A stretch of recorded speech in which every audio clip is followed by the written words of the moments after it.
Assalamualaikum semua, hari ini kami akan mempresentasikan materi mengenai manusia dan tanggung jawab. Saya akan memperkenalkan anggota kami terlebih dahulu. Yang pertama ada Angelika Kirani, Rangga Rama Cakrawala, Selvia Anissa, Muhammad Nazir Zarif Hidayat, dan Valeska Ralfaldini.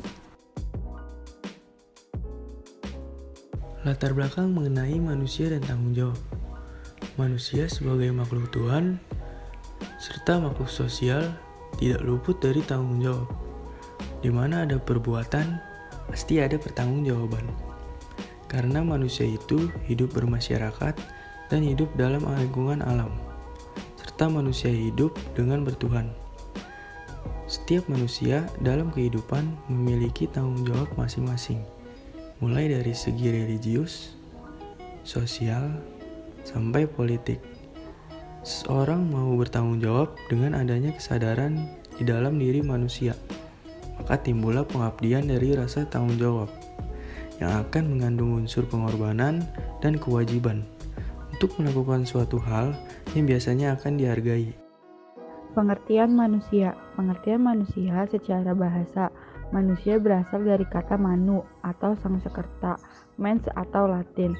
Kedua, secara istilah, manusia dapat diartikan sebuah konsep atau sebuah fakta. Yang ketiga, secara biologi, manusia diartikan sebagai sebuah sapiens, primata dari golongan mamalia yang dilengkapi otak berkemampuan tinggi. Pengertian manusia menurut para ahli. Yang pertama, Paula J.C. dan Janet W.K., yaitu manusia merupakan makhluk yang terbuka, bebas memilih makna di dalam setiap situasi. Yang kedua, Omar Muhammad Al-Tomi Al-Syaibani, yaitu manusia adalah makhluk yang mulia. Yang ketiga, Kes Bertans, yaitu manusia adalah setiap makhluk yang terdiri dari dua umur, yang satunya tidak dapat dinyatakan dalam bentuk apapun. Yang keempat, Upanishad, yaitu manusia merupakan sebuah kombinasi dari beberapa unsur kehidupan seperti roh, atman, jiwa, dan prana, tubuh atau fisik. Nomor 5, Abhineno J.I., yaitu manusia adalah tubuh yang dilengkapi dengan jiwa atau berjiwa dan bukan dia abadi yang berada atau pun yang terbungkus di dalam sebuah tubuh atau badan yang fana tidak nyata. 6. Nikolaus D. dan A. Sudiarja, yaitu manusia adalah bineka akan tetapi tunggal.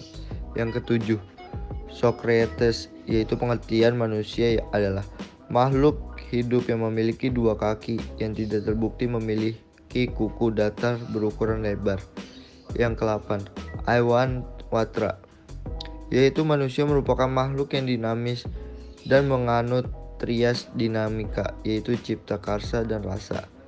Yang ke-9, R.B. Santuni, yaitu manusia merupakan makhluk sebaik-baiknya diciptakan oleh Tuhan. Yang ke-10, Agung PP, yaitu manusia dapat diberikan sebagai makhluk ciptaan Tuhan yang paling sempurna. Pengertian tanggung jawab. Tanggung jawab menurut Kamus Umum Bahasa Indonesia adalah keadaan wajib menanggung segala sesuatunya. Tanggung jawab adalah kesadaran manusia akan tingkah laku atau perbuatan yang disengaja maupun yang tidak disengaja. Manusia itu berjuang memenuhi keperluannya sendiri atau untuk keperluan pihak lain. Untuk itu, ia akan menghadapi manusia lain dalam masyarakat atau menghadapi lingkungan alam. Dalam usahanya, itu manusia menyadari bahwa ada kekuatan lain yang ikut menentukan, yaitu kekuasaan Tuhan. Dengan demikian, tanggung jawab itu dapat dibedakan menurut keadaan manusia atau hubungan yang dibuatnya. Atas dasar ini, dikenal jenis-jenis atau macam-macam dari tanggung jawab. Yang pertama yaitu tanggung jawab manusia terhadap dirinya sendiri. Menurut sifatnya, manusia adalah makhluk bermoral. Akan tetapi, manusia juga seorang pribadi, dan sebagai makhluk pribadi manusia mempunyai pendapatnya sendiri, perasaannya sendiri, angan-angan untuk berbuat atau bertindak, sudah barang tertentu apabila perbuatan dan tindakan tersebut dihadapkan orang banyak. Untuk itulah, agar manusia itu dalam mengisi kehidupannya memperoleh makna, maka atas diri manusia tersebut diberi tanggung jawab. Yang kedua, ada tanggung jawab kepada keluarga. Masyarakat kecil ialah keluarga. keluarga adalah suami istri, ayah ibu, dan anak-anak, dan juga orang-orang lain yang menjadi anggota keluarga. Tiap anggota keluarga wajib bertanggung jawab kepada keluarganya. Tanggung jawab ini menyangkut nama baik keluarga, tetapi tanggung jawab juga merupakan kesejahteraan, keselamatan, pendidikan, dan kehidupan. Yang ketiga ada tanggung jawab kepada masyarakat. Satu kenyataan pula bahwa manusia adalah makhluk sosial.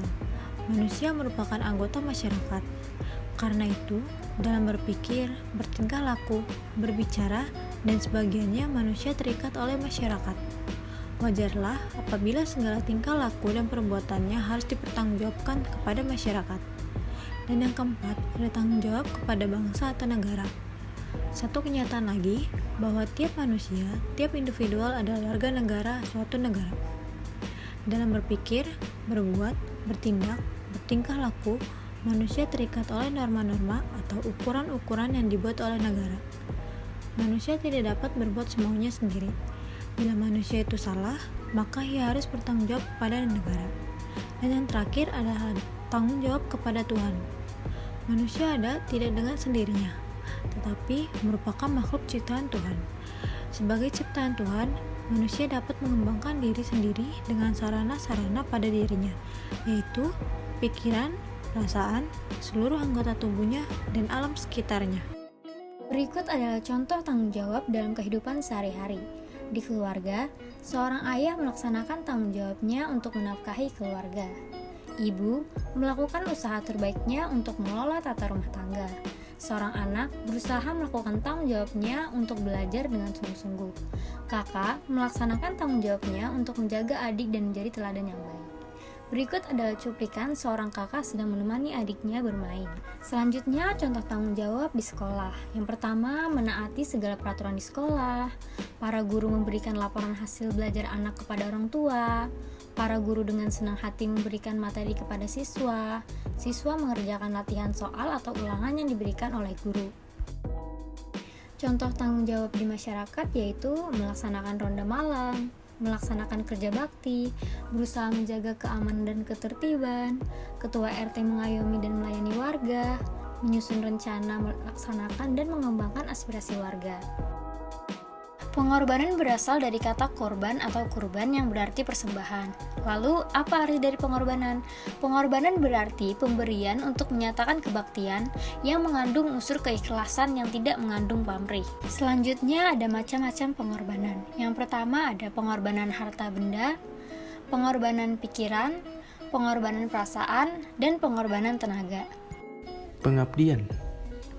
Pengabdian merupakan perbuatan baik yang berupa pikiran, pendapat, atau tenaga sebagai perwujudan kesetiaan, cinta, kasih sayang, atau satu ikatan, dan semua itu dilakukan dengan ikhlas. Macam-macam pengabdian. 1. Pengabdian terhadap Tuhan Yang Maha Esa. 2. Pengabdian terhadap masyarakat dan keluarga. Yang ketiga, pengabdian kepada raja. Yang keempat, pengabdian kepada negara. Dan yang kelima, pengabdian kepada harta. Perbedaan pengabdian dan pengorbanan. Perbedaan antara pengabdian dan pengorbanan tidak begitu jelas karena adanya pengabdian tentu ada pengorbanan. Yang kedua, kata pengabdian mengandung arti lebih rendah tingkatannya. Yang ketiga, pengorbanan merupakan akibat dari pengabdian. Pengorbanan dapat berupa harta, benda, pikiran, perasaan, bahkan dapat juga berubah jiwa. Pengabdian lebih banyak menunjukkan kepada perbuatan, sedangkan pengorbanan lebih banyak menunjukkan kepada pemberian sesuatu, misalkan berupa pikiran, perasaan, tenaga, biaya, waktu. Yang keempat, dalam pengabdian selalu dituntut pengorbanan, tetapi pengorbanan belum tentu menuntut pengabdian. Sekian materi yang dapat kami jelaskan, kurang lebihnya mohon maaf. Wassalamualaikum warahmatullahi wabarakatuh.